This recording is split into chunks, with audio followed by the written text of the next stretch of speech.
اعوذ باللہ من الشیطان الرجیم بسم اللہ الرحمن الرحیم واعتصموا بحبل اللہ جميعا ولا تفرقوا آمنت باللہ صدق اللہ العلی العظیم۔ الہ آباد کے تبلیغی دورے پر جب بھی میں آتا ہوں تو یہاں کی علمی درسگاہ اور روحانی درگاہ خانقاہ جامعہ عرفیہ میں حاضری ناگزیر ہوتی ہے۔ آج پھر ایک بار جامعہ عرفیہ کے علمی احاطے میں علماء کرام سے ملنے کا شرف حاصل ہو رہا ہے، اور ظاہر ہے کہ جب علماء کے ساتھ، وہ بھی حساس علماء کے ساتھ جن کے پاس تفکر، تدبر اور تبحر علمی کی نادر و نایاب نعمتیں حاصل ہیں، ان کے ساتھ بیٹھنے کے بعد ناگزیر ہے کہ مسائل امت پر گفتگو نہ کی جائے۔ آج اسی ضمن میں کچھ باتیں مسلم امہ کے سامنے اس ادارے کے توسط سے رکھنا چاہتا ہوں۔ ایک ہوں مسلم حرم کی پاسبانی کے لیے نیل کے ساحل سے لے کر تا بحد کاشغر، اس ملت کی وحدت کے لیے بہت پہلے ترجمان قرآن حکیم الامت قلندر لاہوری علامہ اقبال نے جتن کیا تھا، اور ان کا ایک ایک شعر ملت کو اس طرح بھی کیفیتوں سے نکالنے کے لیے، انتشار کے عذاب سے بچانے کے لیے اور اتحاد کی تسبیح کے دانوں میں پرونے کے لیے آج بھی رہنما اصول کا کام کر رہا ہے۔ میری مادر علمی الجامعۃ الاشرفیہ مبارک پور ہے، اور اس کے عربک یونیورسٹی کے فاؤنڈر استاد العلماء جلالۃ العلم حضور حافظ ملت رحمۃ اللہ تعالی علیہ کی نگاہ اس سلسلے میں بہت دوربین تھی، اور ملت کے انتشار کو جس شدت کے ساتھ انہوں نے محسوس کیا تھا، تفرقہ بازیوں سے اس ملت کو اوپر اٹھا کر وحدت ملی کا ذہن دینے کے سلسلے میں ان کی زبان پر موت اور حیات کے فلسفے کے تناظر میں یہ جملے ہمیشہ جاری و ساری رہتے تھے کہ انتشار نام ہے موت کا، اتحاد نام ہے زندگی کا۔ ہمیں فرقہ بندی سے اوپر اٹھ کر امت کے تناظر میں اپنے کو دیکھنا چاہیے، اور پوری ملت کو امت کے تناظر میں دکھلانا چاہیے۔ میرا اپنا موقف بھی ان دونوں بزرگوں کی رہنمائی کی روشنی میں وہی ہے جسے میں آپ حضرات کے سامنے رکھ رہا ہوں۔ اب اس سلسلے میں اگر کچھ اشکال ہوں یا مرورات زمانہ کی کوئی گردش ہم لوگوں کو حصار ظلمت میں لیے ہوئے ہو، اور عوام الناس میں اسلام کے نام پر پھیلے ہوئے کچھ بہروپیے مسلمانوں کی وحدت کے دشمن ہو کر تفرقہ بازیوں ہی کی پرستش کروانا چاہتے ہوں، اور اس سے ملت کو کتنا نقصان ہو رہا ہے، ہمارے جیسے کم علم لوگ اچھی طرح واقف ہیں۔ آپ حضرات کے بھی اگر کچھ خدشات ہوں یا میرے اپنے جو خیالات ہیں، ان خیالات میں اگر کوئی کمی رہ گئی ہو، تو آپ حضرات سے بھی میری گزارش ہے کہ آپ حضرات سوالات کر سکتے ہیں۔ کوشش کروں گا کہ ان سوالات کا میں کافی و شافی جواب دوں، اور چونکہ ہمارا ہدف ایک ہے اتحاد امت کا، آپ لوگ بھی اس کو چاہتے ہیں، اور میں بھی چاہتا ہوں۔ میں آپ لوگ کیوں چاہتے ہیں؟ آپ لوگوں کے اعمال سے، احوال سے، اقوال سے، اور اس ادارے کی علمی اور فکری خصوصیات سے مجھ پر یہ منکشف ہے کہ شاید جو درد میرے دل میں ہے، کہیں اس سے سوا وہ درد آپ حضرات کے دل میں بھی موجود ہے۔ ایسی صورت میں ہم نے سوچا کہ آپ لوگوں کے ساتھ ایک تبادلہ خیال کریں، اور آپ لوگوں کے بھی خیالات امت کے سامنے آ جائیں، اور نیز ہماری سوچ میں اگر کسی طرح کی کوئی کمی ہے تو آپ حضرات کی سوچ اس سوچ کا فرض کفایہ بن جائے۔ حضور بہت اچھی گفتگو فرمائی آپ نے، وحدت ملت کے حوالے سے، اتحاد کے حوالے سے، اور علامہ اقبال اور حضور حافظ ملت کے حوالے سے۔ لیکن ایک بڑا سوال یہ ہے کہ ایک طرف موجودہ جتنے فرقے ہیں وہ اتحاد کی بات بھی کرتے ہیں، اور پھر ہر اسٹیج سے اتحاد کو توڑنے کی کوشش بھی کی جاتی ہے۔ پھر اس میں کچھ لوگ اتنے زیادہ سخت ہیں کہ وہ ملنے پہ ایک دوسرے سے ملاقات پر جو ہے فتوے ایشو کرتے ہیں. تو جہاں جس معاشرے میں مختلف الخیال لوگوں کا مل بیٹھنا یہ ممنوع ہو، وہاں پہ پھر اتحاد کی چڑیا کیسے سامنے آئے گی، وہاں پہ اتحاد کیسے قائم ہو پائے گا؟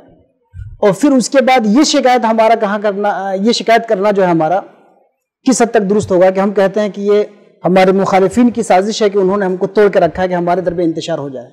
تو بلیم ہم اپنے مخالفین کو کرتے ہیں اور کام ہم خود کرتے ہیں.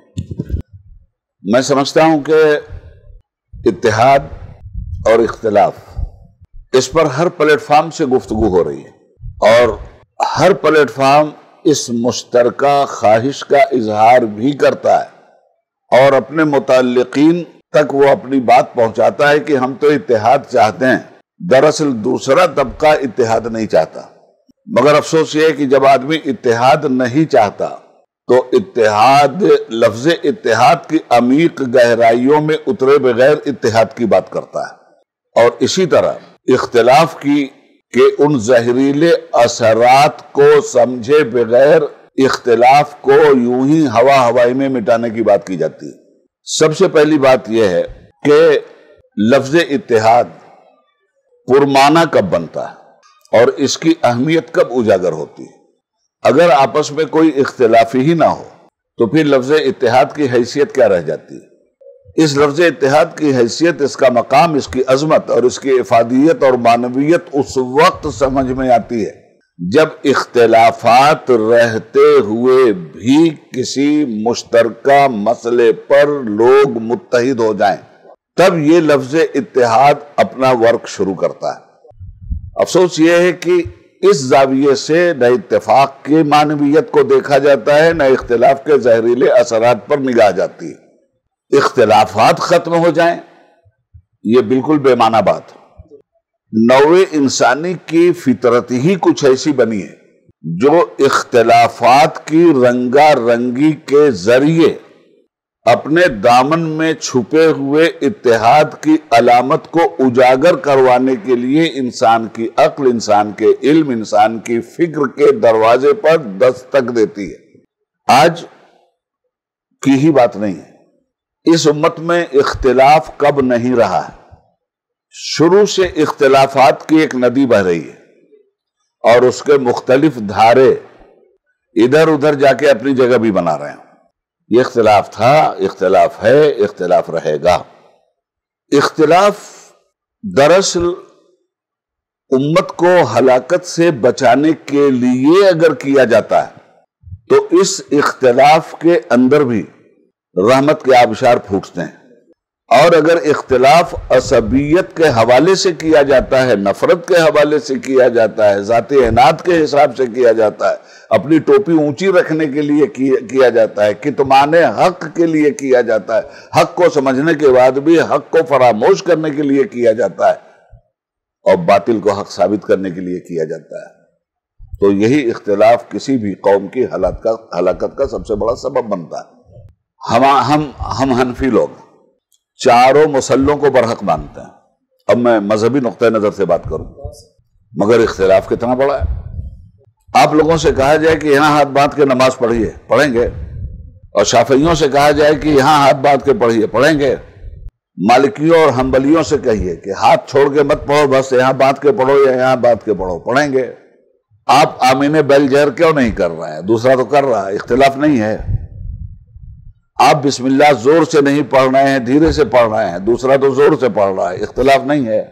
آپ اقتدیت و بحاظل امام میں امام کا سورہ فاتحہ پڑھنا، مقتدی کا سورہ فاتحہ پڑھنا مان رہے ہیں، دوسرا نہیں مان رہا. نماز میں، ارکان اسلام میں اس سے بڑا بھی کوئی اختلاف ہو سکتا ہے کیا؟ مگر اس اختلاف کے پیچھے جو استنباط ہے اور جو مضبوط دلائل ہیں ہر طبقے کے، ان سورسز پہ سب کا اتفاق ہے. تو اختلاف عمل میں ہے، سورسز میں نہیں ہے. اختلاف فروع میں ہے، عقیدے میں نہیں. بات بگڑتی وہاں سے ہے جہاں فروع کے اختلافات کو عقیدے کا اختلاف بنا دیا جاتا ہے. اگر عقیدے کا اختلاف نہ بنایا جائے، ہر کلمہ پڑھنے والے کو مسلمان مانا جائے، ہر فلسفہ بعد الموت کے آدمی کو، بھئی عقیدہ تو اسی کا نام ہے. بنی الاسلام علی خمس، یہ ہمارا عقیدہ ہے. تو بنی الاسلام علی خمس پہ اگر اس کا یقین ہے اور اس کے بعد وہ ہاتھ یہاں بات کے پڑھ رہا ہے، چاہے یہاں بات کے پڑھ رہا ہے، چاہے کھول کے پڑھ رہا ہے، تو ظاہر میں تو یہ اختلاف ہے. مگر اس اختلاف کے پیچھے جو دلائل ہیں، وہ دلائل جس امام کی جو دلیل عوام میں سے جس طبقے کو بھی پسند آ جاتی ہے، اس کی تقلید کے ساتھ وہ چل پڑتا ہے. اور نتیجے میں چاروں اماموں کی تقلید کے سلسلے میں اہل سنت کی بات کر رہا ہوں، کروڑ لوگ ان کے پیچھے ان کا اتباع کر رہے ہیں، اور سب کا یہ یقین ہے کہ سب کا عقیدہ ایک ہے. اعمال میں بھی اگر اختلاف ہے تو اعمال کے اختلاف کے پیچھے بھی مضبوط دلیلیں ہیں، اور یہ کام بھی جو کر رہے ہیں وہ امت کے ایک بہت بڑے طبقے کو یونٹی کے حساب سے اس کی شناخت کی بنیاد پر کھڑا کر رہے ہیں. مگر رہ گئی بات یہ کہ کوئی ایک دوسرے کے پیچھے نماز نہیں پڑھتا، ایسا نہیں ہے. رہ گئی یہ بات کہ عقیدے میں اختلاف ہے، ایسا بھی نہیں ہے. ارے صاحب، اعمال میں اتنے اختلافات کے باوجود آپ کہتے ہیں یہ بھی حق پہ ہیں، وہ بھی حق پہ ہیں، وہ بھی حق پہ ہیں، یہ بھی حق پہ ہیں. تو کوئی قدر مشترک تو آئی جہاں ایک متحدہ آواز کے ساتھ آپ کھڑے ہوئے. اگر اسی کو فرقہ آپ نے بنا لیا ہوتا، یہ حنفی فرقہ نہیں ہے، یہ شافعی فرقہ نہیں ہے، یہ مالکی اور حنبلی فرقہ نہیں ہے. اگر یہ بھی آج جس طرح سے آپ فرقوں میں بٹیں، اس کے علاوہ بھی آپ کا پیٹ نہیں بھر رہا ہے، مزید فرقوں کی حاجت ہے آپ کو. صرف حنفی کہلانے پہ اکتفا کرنے میں آپ کا ایمان مکمل نہیں ہو رہا ہے، اس لیے اس کے آگے بھی کچھ نہ کچھ لگانا ہے. اسی طرح ہر طبقے کا. تو بات مسلک تک تھی، مسلک سے اب نیچے آ گئی فرقے تک. اب مسلک ڈھال بن گیا ہے اپنی خود ساختہ فکری ارتقاء کے لیے، ورنہ نیتیں صحیح نہیں ہیں. کافی تھا حنبلی، کافی تھا مالکی، کافی تھا شافعی، کافی تھا حنفی، اور جہاں جہاں ہے متحد ہے. کہیں اختلاف ہے حنفیوں میں آپس میں، مسلک کی بنیاد پہ کہہ رہا ہوں. نیچے آئے ہیں تب اختلاف ہوا ہے. مسلک کی بنیاد پر کہیں کوئی اختلاف ہو تو بتائیے.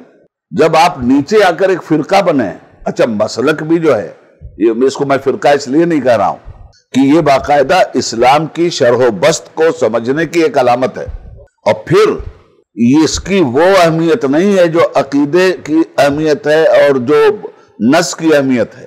مسلک کوئی بھی ہو، دین اس کے تابع نہیں ہے. ہر مسلک دین کے تابع ہے. ہم تو اس یقین کے ساتھ مسلک کو اپنائے ہوئے ہیں کہ یہ مسلک عین دین کے تابع ہے، اس لیے ہم نے اس سے اتفاق کیا ہے. چاروں نے بھی اتفاق کیا. اب پھر کمال یہ ہے کہ چاروں نے اتفاق کیا، چاروں الگ الگ مسلک کے ہیں، چاروں الگ الگ طرح سے نماز پڑھتے ہیں، پھر بھی چاروں کسی کی تکفیر نہیں کرتے. چاروں ایک دوسرے کو مسلمان کہتے ہیں، مومن کہتے ہیں، رحمت اللہ علیہ کہتے ہیں، رضی اللہ تعالیٰ عنہ کہتے ہیں. اور اگر یہ فرقے ہوتے تو نہ امام بخاری سے حنفیوں کو کوئی حدیث لینے کی ضرورت تھی، نہ امام مسلم سے لینے کی ضرورت تھی، نہ سیاہ ستہ والے سے کسی سے بھی لینے کی تھی، اس لیے کہ اس میں کوئی بھی حنفی نہیں تھا. ٹھیک ہے نا؟ ہاں، جب فرقہ بن گئے تو حدیث بھی انہی سے لے رہے ہیں اور ان کا انکار بھی کر رہے ہیں. اب فرقے سے میری مراد، چونکہ میں مسلک کے تناظر میں بات کر رہا ہوں، مقلدین کے تناظر میں بات کر رہا ہوں. اب مقلدین میں فروعی مسائل میں 1000 اختلاف ہونے کے باوجود اتحاد ہے نا. چاروں کسی کے خلاف کچھ کہہ رہے ہیں کیا؟ بلکہ چاروں کا معاملہ یہ ہے کہ اگر ایک کے ہاں جو اجتہاد ہوا ہے، اگر آج کے دور میں اس اجتہاد کی روشنی میں ملت کے مسائل حل نہیں ہو رہے ہیں، تو ایک ہی امام کے مقلدین دوسرے امام کے دروازے پہ بھی جا کے دستک دے رہے ہیں. اس سے بڑی اتحاد کی علامت کیا ہو سکتی ہے؟ مگر جب فرقہ بن جائیں گے تو یہ چاروں برے لگیں گے. فرقہ بن جائیں گے تب یہ چاروں برے لگیں گے، اور یہیں سے اختلاف شروع ہوگا. تو اختلاف کو ختم کیا جا سکتا ہے اختلاف رکھتے ہوئے بھی اختلاف کو ختم کیا جا سکتا ہے. مثال یہ چاروں مسلک ہیں.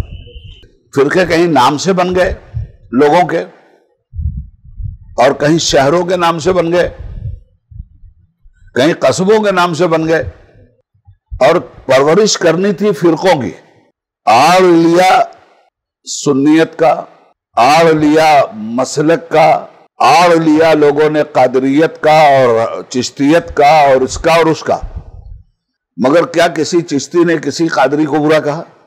اتفاق ہے کہ نہیں؟ چاروں کا چاروں سے اتفاق ہے کہ نہیں؟ کہیں کوئی اختلاف ہے؟ چاروں کا کوئی کھان پان بند ہے کہیں؟ تو جہاں کھان پان بند نہیں ہے وہاں تو دین ہے، جہاں سب کچھ ہے۔ مگر جب فرقے بنائیے گا آپ تو پھر ساتھ میں اٹھنا بیٹھنا بھی حرام کیجئے گا۔ جب فرقے بنائیے گا تو آپ امت بننے ہی نہیں دیجئے گا۔ آپ نے فرقہ بنایا ہی اسی لیے ہے کہ امت کو توڑا جائے اور امت مسلمانوں کو نہ بننے دیا جائے، مسلمانوں میں فرقے رکھے جائے۔ اسی لیے وحدت امت کے لیے اللہ کی رسی کو مضبوطی سے پکڑنا ضروری ہے، جس کا نام قرآن ہے۔ اور دیکھیے عیسائیوں نے بھی یہی کیا تھا، انہوں نے جب فرقے بنائے تو انہوں نے آپس میں اتنا ایک دوسرے کو کافر بنایا ہے، وہ چاہے وہ ہوں چاہے یہ ہوں۔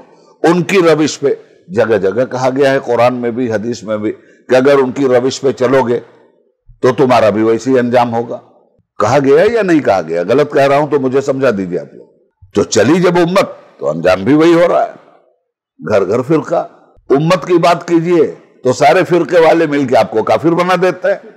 اور خدا بندہ یہ تیرے سادہ رہو بندے کدھر جائیں، کہ درویشی بھی عیاری ہے، سلطانی بھی عیاری۔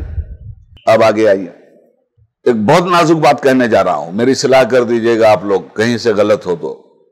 مجھے آپ لوگوں کی پرواہ ہے کہ میں غلط ہوں تو میری آپ لوگ اصلاح کریں گے۔ دوسروں سے بھی مجھے اچھی امید ہے اپنی اصلاح کی، مگر میں جانتا ہوں کہ عصبیت کی بنیاد پہ اصلاح کا ڈھکوسلا کون کر رہا ہے اور اخلاص کی بنیاد پر اصلاح کی بات کون کر رہا ہے۔ میں اسے سمجھتا ہوں۔ خلافت اول کیا اختلاف نہیں ہوا؟ حضرت صدیق اکبر کی خلافت پہ کیا اختلاف نہیں ہوا؟ کیا کچھ لوگ ایسے نہیں ہیں جنہوں نے بیعت نہیں کی؟ اور کیا وہ صحابی نہیں ہیں؟ اور پھر کیا کچھ لوگ ایسے نہیں ہیں کہ بعد میں انہوں نے بیعت بھی کر لی مگر اپنا اختلاف ریکارڈ کروا کے بیعت کی؟ امت میں انتشار پیدا نہ ہو، اتحاد امت پارا پارا نہ ہو، ہمارے اس جائز اختلاف کے ذریعے بھی امت کے اتحاد کو ٹھیس نہ پہنچے، اس لیے اپنے اختلاف کو حق سمجھتے ہوئے ریکارڈ کراتے ہوئے ایک نقطہ مشترک پر انہوں نے اتحاد کیا۔ تفصیل میں نہیں جاؤں گا، آپ علماء ہیں، آپ جانتے ہیں۔ ہوا نا؟ سب کے زمانے میں ہوا۔ تو کیا ہوا؟ فرقے بن گئے لوگ، اور حضرت ابوبکر کی اگر کسی نے بیعت نہیں کی تو حضرت ابوبکر تلوار لے کے اس کے پیچھے چلے گئے اور کربلا مچا دیا اس کے خلاف۔ جب آپ فرقہ بنیں گے تو کربلا مچائیں گے۔ یہ یزیدیت فرقہ ہے، اور یہ مذہب کا لبادہ اوڑھ کر مسلمانوں کے وحدت ملی کو انتشار ملت میں تبدیل کرنے کا شیطان کا آلہ کار ہے۔ اب بڑے تناظر میں آئیے، وہ بڑے تناظر میں دو چیزیں سامنے آتی ہیں اختلافات کے مد نظر، ایک کا نام ہے شیعہ اور ایک کا نام ہے سنی۔ یہ بڑے تناظر میں، یہ سب تو چھوٹی چھوٹی شاخیں ہیں، ندی نالے ہیں۔ بڑے تناظر میں اس امت میں فتنہ و فساد کی جڑ جو بن گئی بات، وہ شیعہ سنی بن کر اس امت کے لوگوں نے ایک دوسرے کے ساتھ اختلافات کا پرچم شعلہ سرخ بلند کر دیا، جو آج تک بلند ہے۔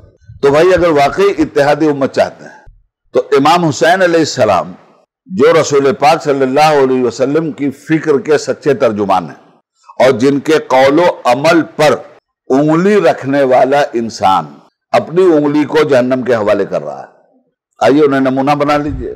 اتحاد کی ایک شکل یہ ہے، جہاں یہ شیعہ سنی یہ بھی دونوں ختم ہوتا ہے، وہ نقطہ اتحاد ہیں۔ اختلاف رکھنے کے باوجود بھی اگر انہیں اپنا رہنما آپ تسلیم کر لیں تو اختلاف رہنے کے باوجود بھی اتحاد قائم ہوگا، اور اختلاف کے زہریلے اثرات سے امت محفوظ رہے گی۔ آخری بات، ایک بزرگ سے پوچھا گیا اب شیعہ ہیں کہ سنی، تو انہوں نے کہا بھائی یہ بحث اس وقت تک تو تھی جب تک کربلا بپا نہیں ہوئی تھی، مگر کربلا بپا ہو جانے کے بعد اب یہ مسئلہ تو ختم ہو گیا، کاہے کا شیعہ اور کاہے کا سنی، اب تو دو ہی رہ گئے، یا یزیدی یا حسینی۔ آپ طے کر لو کہ یزیدی بن کے رہنا چاہتے ہو یا حسینی بن کے رہنا چاہتے ہو. اب سنی بھی اچھی طرح سے سمجھ لے گا کہ حسینی بن کے ہی ہم سنی رہ سکتے ہیں، اور وہ شیعہ بھی اچھی طرح سے سمجھ لے گا کہ حسینی بن کر کے ہی ہم راستے پہ آ سکتے ہیں. یعنی جو بھی غلط طور طریقے حسینیت کے خلاف، حسینیت کے خلاف، ابو بکر صدیق کی صدیقیت سے انحراف حسینیت کے خلاف ہے، عمر کی عدالت سے انحراف حسینیت سے اختلاف ہے، عثمان کی سخاوت سے اختلاف حسینیت سے اختلاف ہے، علی کی شجاعت سے اختلاف حسینیت سے اختلاف ہے، حسن جیسے صبر و تحمل کے پہاڑ سے اختلاف حسینیت سے اختلاف ہے. اس لیے کہ حسینیت وہاں سے لے کر یہاں تک سب کو تسلیم کرتی ہوئی چلی آئی ہے. جہاں تسلیم نہیں کیا حسینیت نے وہی حسینیت ہے، اور جہاں حسینیت نے تسلیم کر لیا ہے وہ بھی حسینیت. تو دونوں جگہ ہم دیکھ رہے ہیں. فرقے جہاں آئے ہیں حسین نے رد کر دیا، وحدت جہاں آئی ہے حسین نے بھی اختلاف کے باوجود تسلیم کر لیا ہے، اور علی نے بھی اختلاف ریکارڈ پہ کروا کے تسلیم کر لیا ہے. خدا حافظ. Welcome to Al-Ahsan Media, a media center to spread Sufi thoughts. Please like and subscribe the channel.